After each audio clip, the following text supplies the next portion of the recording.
നമ്മൾ ഇന്നലെ പഠിച്ചതെന്തായിരുന്നു?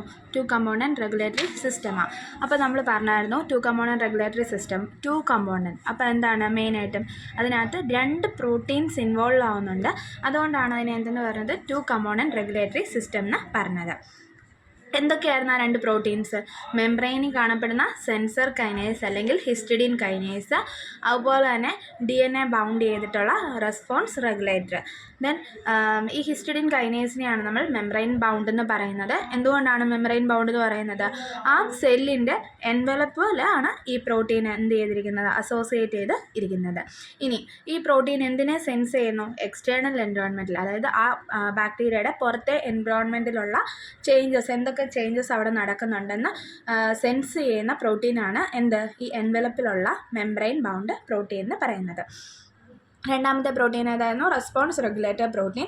അതെവിടെയാണ്? DNA ആയിട്ടാണ് കാണപ്പെടുന്നത്. ബൈൻഡ് ടു DNA ബൈൻഡ് ചെയ്താണ് കാണപ്പെടുന്നത്. DNA ഡയറക്റ്റ്ലി ആക്ട് ചെയ്യുന്നതാണ് ഈ റെസ്പോൺസ് റെഗുലേറ്റർ എന്ന് പറയുന്നത്. ഇന്നലെ അത് പറഞ്ഞാൽ ഞാൻ പറയാത്തത്. ഇനി അടുത്തത്, അതായത് first one histidine kinase.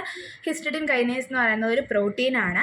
Consist of 2 terminal. Okay, അതിനെന്തുണ്ട്? 2 ടെർമിനലുണ്ട്. ഓക്കെ, ഈ സ്ട്രക്ചർ നോക്കിയാൽ ഇത് ഹിസ്റ്റഡിൻ കൈനേസ്. ഇതിന് 2 ടെർമിനലുണ്ട്. ഒരു C ടെർമിനലും ഒരു N ടെർമിനലും. ഓക്കെ, ഈ N ടെർമിനൽ എന്ന് പറയുന്നത് ഇൻപുട്ട് ഡൊമൈനാണ്.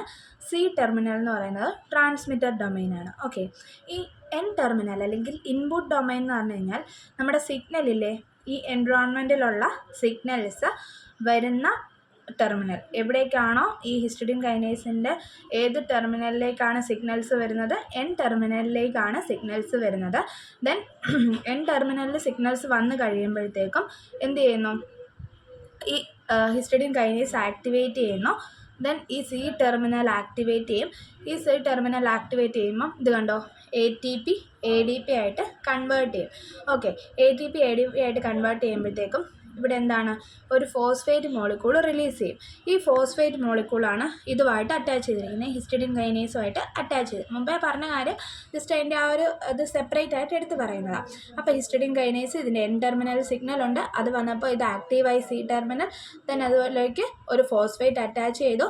ഇത് അറ്റാച്ച് ചെയ്തപ്പോൾ ഫുൾ ആക്ടിവേറ്റഡ് ആയിട്ടുള്ളൊരു ഹിസ്റ്റഡിൻ കൈനേസ് ആണ് ഈ കാണുന്നത്.